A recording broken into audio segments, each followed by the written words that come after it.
we'll see how that falls into place. But, you know, I'm sitting here thinking for RRQ Hoshi, based on the fact that they just have this ruby, how do they want to build up the XP lane, you know, specifically? Because if it is a Paquito across from them, Arlot's going to be taken out. I was going to say Arlot, or even maybe they go with a Lapu Lapu if they want to have some more setup potential and pair up with the ruby here.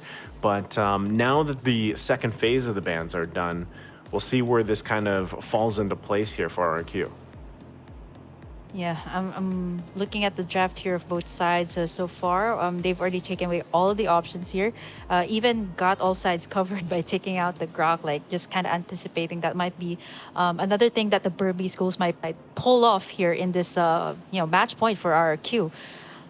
I like how they have the burst here for RRQ Hoshi.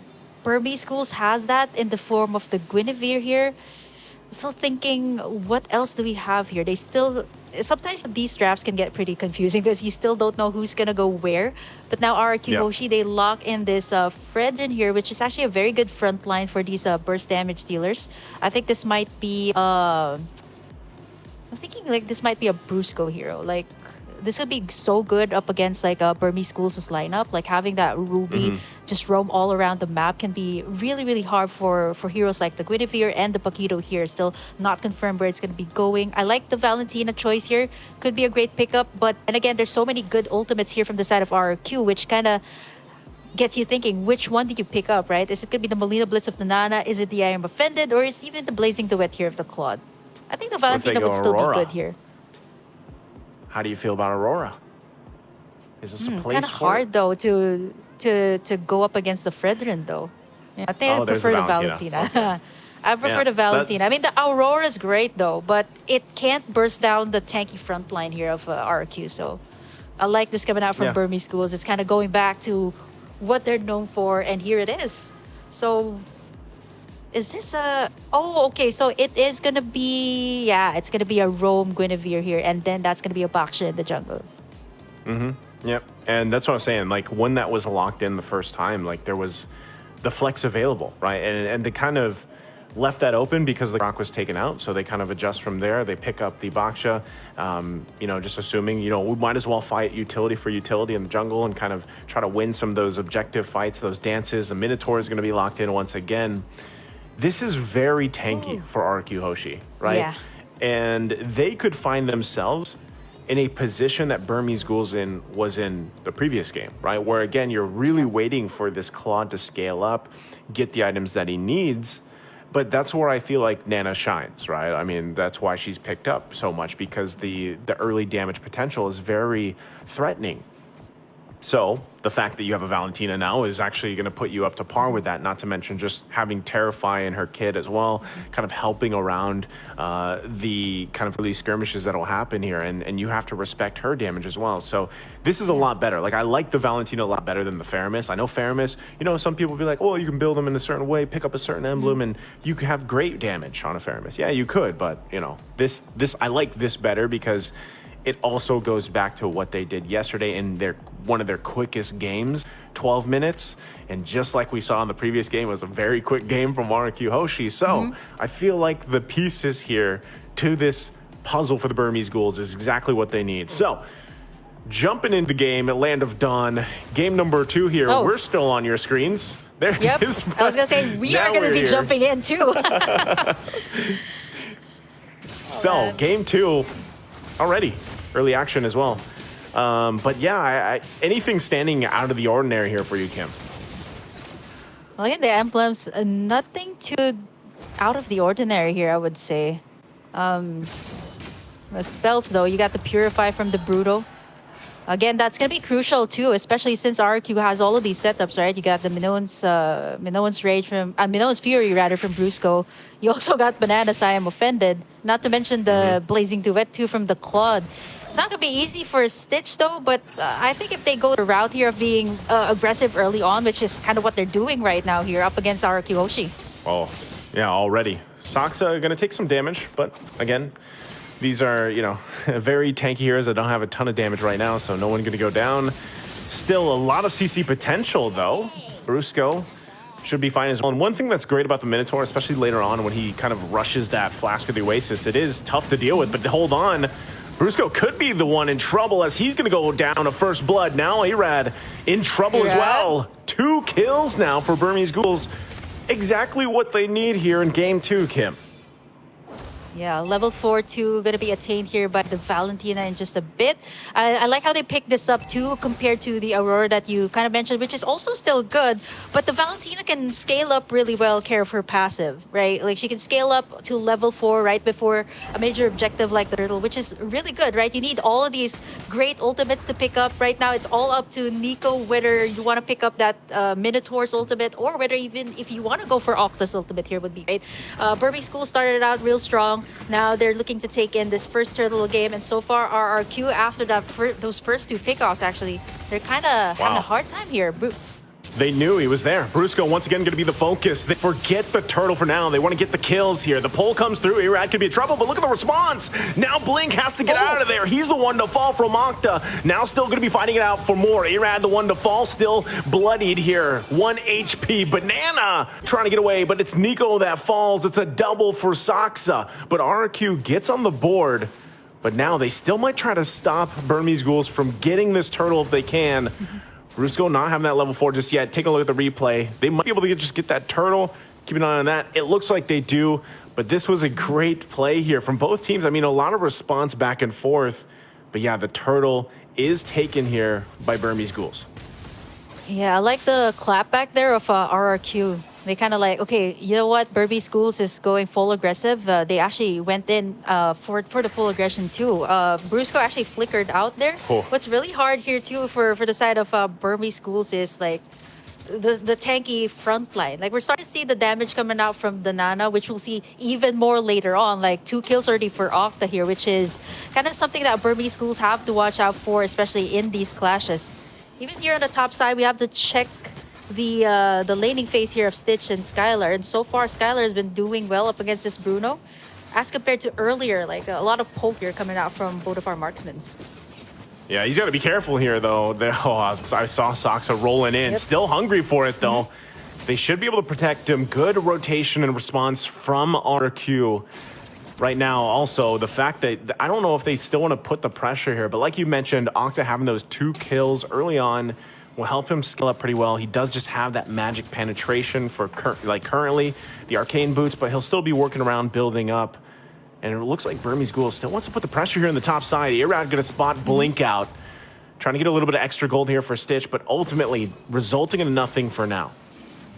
Yeah, you see how Burmese Ghouls also positioned themselves over on the top side, right? Kind of anticipating that RRQ Hoshi might actually create some pressure here up against Stitch. As long as he's fine, right? As long as he's able to get in his first 2 items, that should be good. Which is actually pretty much what the Burmese Ghouls has been doing so far here. 4 minutes in, they've been taking all of the turtles, and not to mention, like I want to point out that Saksa has been getting all of the kills too, which is really good for a Baksha here in the early game. If you think about it, it's not easy, right? To have this Baksha. You got the Nana.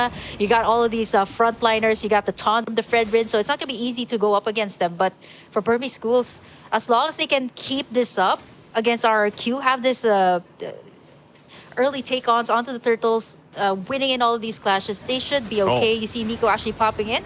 Wow. With the Nana, but it's gonna be Irad actually stealing it away. Yeah, and Delar still wants more though. He's the one to flicker in. Now has to continue the fight. Nico jumps in as well, trying to find him back, but on the run, Appraiser's Wrath comes down. Octa flickers in. Delar somehow still alive, but Banana goes in and gets the kill. Still going to be looking for more. They find Blink as well. RRQ able to find 2 kills when really, I mean, Burmese Ghouls, they didn't have to go for that. Yeah, for the side of Burmese Ghouls, I think RRQ Hoshi knew that they're going to be aggressive. They kind of answered out to their aggression. Stitch in trouble here? Man, it's not easy. You got all these 3 heroes to add up to the burst that they have. And now, RRQ Hoshi right now, a little bit aggressive, going to the jungle side of the Burmese Ghouls. Yeah. Okay, Nico not going to be able to connect on his own I'm offended, but Brusco now taking the brunt of the damage. Still, will he be able to get away? He doesn't as Blink gets the kill. So still a lot of back and forth here from both teams. Kim, economically though, it's pretty much even with all the action here, and now it's the 5-5 even across the board. Yeah, if the economy is kind of equal, what you kind of take a look at is, do they have the map control? How's their gold laner doing? And so far for RRQ, this is what they did in the last game, right? Getting in that map control is so vital for them, even though they didn't really win those early game trades up against Burmese Ghouls. They managed to be able to take in the space. And mind you, this is a Claude you're talking about. Blink, gonna try to go in for banana here. Oh, he's actually okay. He is not going to be able to get away. Great setup once again. Spatial migration into the Requiem. Able to get a kill now on the bottom side. They're going to focus here. Putting the pressure still. Like you were mentioning, you know, you have to look at who has this kind of advantage, right? And space-wise, yeah, it's RRQ. They've got 2 turrets. Burmese Ghouls, though, they don't care right now. And they're going to be making their way to this next objective, the turtle. If they can secure this one, it'll help them just a little bit deal with this. But right now, look at this, RRQ doesn't want to go ahead and just give this away. They want to fight for it and get this positioning. Burmese Ghouls getting the first turret of the game for themselves here on the top side with Delar doing the work. But nothing committing just yet. They're going to back off. Sox are going in with the rest of the team. Nico has the I'm offended himself. Goes in right for Brusco. Brusco waiting for the team to come in. Delar goes in. 1-2 punch gets the kill. And Brusco out of the picture here. Now down a member. Burmese Ghouls for the taking for this turtle unless RRQ Hoshi can do something. Yeah, like what Delar did there too, is actually going to recall back to the base after taking in that turret, and joining in the side of Burmese Ghouls here kind of adds up to the burst damage that they had. Not only do they get it in the form of like Blink here with the Guinevere, but with Delar actually joining in the fights, it's actually pretty good here for Burmese Ghouls. But Delar also understands that he kind of needs to take back the space that RRQ Hoshi has been taking, and so far he's doing in the split push pretty much what the Burmese Ghouls has been doing even in the group stage. Here comes the last turtle though. Blink could be in trouble here. Skylar going in with Blazing Duet, gonna force him back. Irad able to get the turtle though off of it. So they're happy with it. Delar able to get the next turret down to the bottom side. So trade at cross-map objectives for now. Was that worth it? Is that the good call for Burmese Ghouls here, Kim? I think it's a point that Burmese Ghouls kind of understands that RRQ Hoshi, yeah, okay, they've been taking in, they've been winning in all of these team fights so far. So Delar, I like what he's doing, and this was what he has been doing even in the group stage, right? Creating the space for Burmese Ghouls, and you really need this, especially in the current meta that everybody really loves to go for team fights, and sometimes you don't even notice it. You don't really have that space in the map. It's gonna be harder to go for those team fights, especially like once these turrets are down, you kind of have to send someone back in, so it's going to be like -1 when it comes to the team fight. So not only do you have to join in the team fights, you have to get the map control too here for the side of Burmese Ghouls, which is what Delar has been doing so far here for the side of Burmese Ghouls. Yep, and with that, right, this the main thing is building up enough time for this thing for Skylar here. Now, once again in the mid lane, they want to go ahead and duke it out. Brusco taking a ton of damage, goes in with a jump, gets them a no Fury as well, but look at the backside. Nico's going to be the one to fall, and now Irad holding Stitch back, Blink trying to help him out. Skylar now joining the fight, Appraiser's Wrath going to come down, it's Stitch that falls there in the jungle. So RRQ clapping back, looking for Delar. He's on the run. Into the jungle he goes. Banana going to stick to him, cancels him out from the dash, and still going. Might even get the kill there in the solo, but also looking at the replay here, look at how this unfolded. Not sure, he's actually still in the chase there, by the way, on the live cam, but what a setup and what a play here from RQ. Oh, they're gonna get him. Burmese Ghouls. It looks like they're getting him. Oh, yep. Delar, you tried. There it goes. Yep. Well, he was successful though. He was able to take down that second tier tower there on the bottom side. And if you look at the goal too, like it seems like RRQ Hoshi is managing pretty well up against the Burmese Ghouls here, but it's not that far of a gold lead. It's 1,000, yeah, 1,000 gold lead at least here for the side of RRQ. If they manage to take this Lord, this should be at least a little bit more space for them to take in at least all of the second tier towers here for Burmese Ghouls. Again, the space for their side, and not to mention, like if you look at Skylar's stats, 203 on this Claude, you saw in that last replay that he was already shredding apart all these tanky front lines that the Burmese Ghouls had with just one Blazing Duet. Yeah, and with that, I mean, this is where you want to be. 11 minutes in, you're quite beefy on this Claude here for Skylar, and it's showing, right? A lot of the times, even if Brusco was out there, you know, some people might be like, oh, Brusco, what are you doing? But a lot of the times he's actually able to be a nuisance so much on this Minotaur that he's able to get a lot of resources out, and then Skylar able to shine later on with the setups. And of course, that's just how it's been so far. But now that they're playing around this Lord here, you can see Delar still putting the pressure on the top side. Yep. He picks up the Malefic Roar. He's going to go ahead and try to get that, but there's the tier 2 going down in the mid lane. Irrad keeping Saksa there at bay. They might want to respond to this. If he still gets to that base, it looks like Skylar is going to go back. Lord is going to get worked on, though, but not the mid turret in the base, half health. Now Delar might be making his way to cut them off here. Conceal play going to be used as well, but it gets spotted out for now. They don't commit. So again, Delar is just trying to find what he can here, Kim.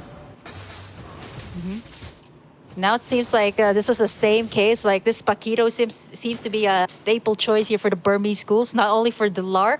There was also a time in the group stage that this was the thing that Nico has been doing. And taking a look at the items here so far, it is going to be, wow, Skylar at least leading in terms of a gold lead here right now. 9,700, nearing already 10,000. That is way far from what Stitch has. 1-2-0 on the Bruno. He's already gotten that Wind of Nature too, just in case he gets picked off here or gets into like a head-to-head here with Delar. Having that Wind of Nature is going to be crucial in the team fights.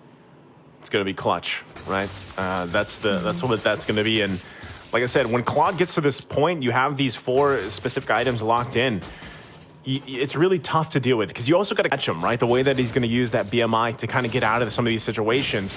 Octa picking up a Divine Glaive as well. Minoan Fury with the Flicker combination goes through. Look at them getting whittled down. Sox could be in trouble. There's the knockup though, and he's able to get her out with the BMI. Now Sox are the one to fall into the jungle. Delar trying to get the punches off here, but he's got to respect the damage. I'm offended, not going to connect. And they might still just pull it back. Still 30 seconds away from this Lord, but RRQ finds a kill. Yeah, the swing of the gold too from 38k for the side of RRQ. Then it swooped all the way up to like a 4,000 gold lead right now, just with that one shutdown onto Saksa, which is exactly why RRQ was willing to commit that clash. Like Saksa was right in the middle, Skylar having that insane amount of burst, plus Octa too. So it's not going to be easy for a boxer to just roll in when you have the Molina onto him. Actually, if you take a look at the replay, you might actually catch it. He gets in that Minoan sphere from Brusco, and at the same time, it really set things up here for both Octa and Skylar to just free hit him. Now, it's going to be the first enhanced Lord of the game. 14 minutes in, RRQ Hoshi going to be starting it up. Let's see, Burmese Ghouls, do they actually want to try to pull something off? Saksa could come down to it. Nico holding on to that Ruby Ultimate once again.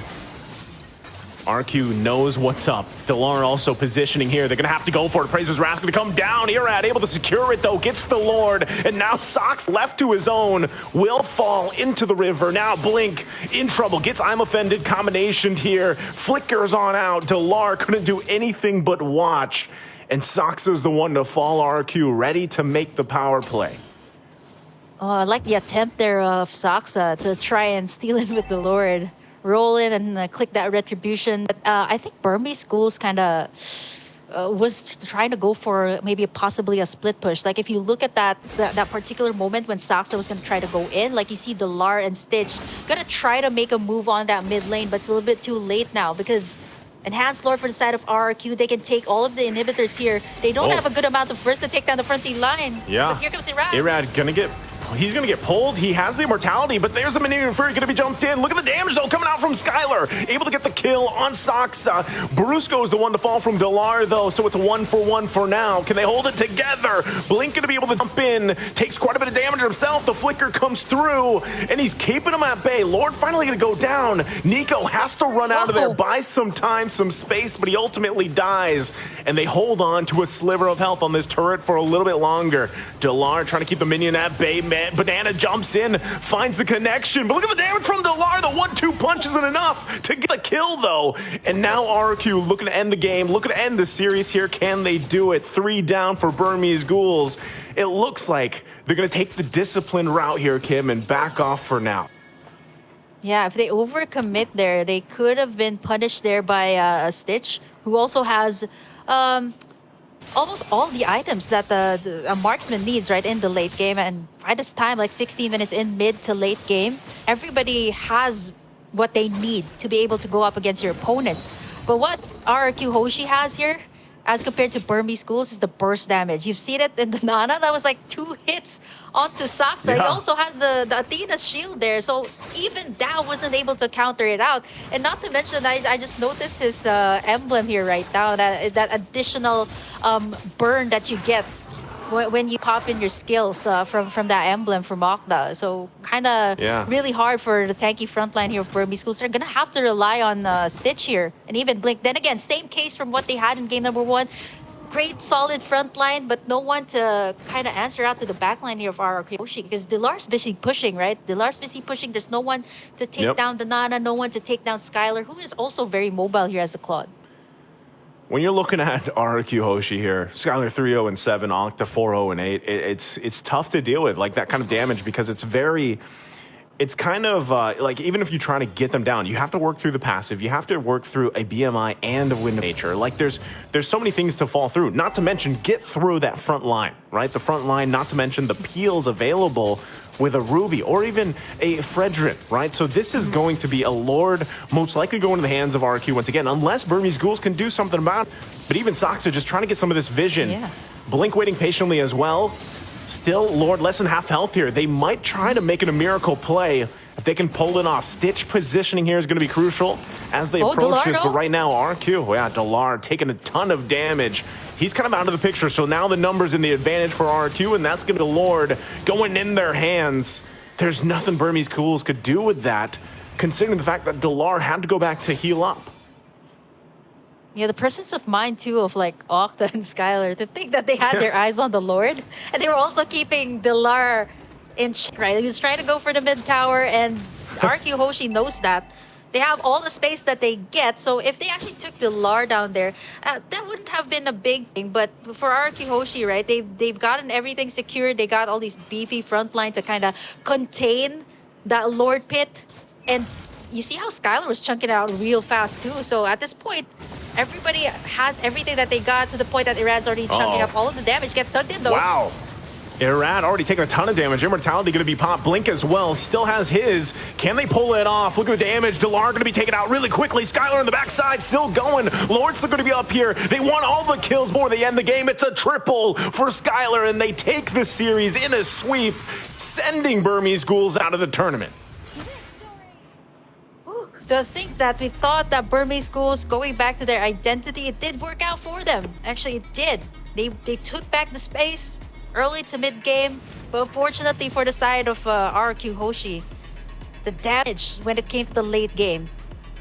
2 bursts coming out from the Molina Blitz, and at the same time they had to deal with the Blazing Duet. And mind you,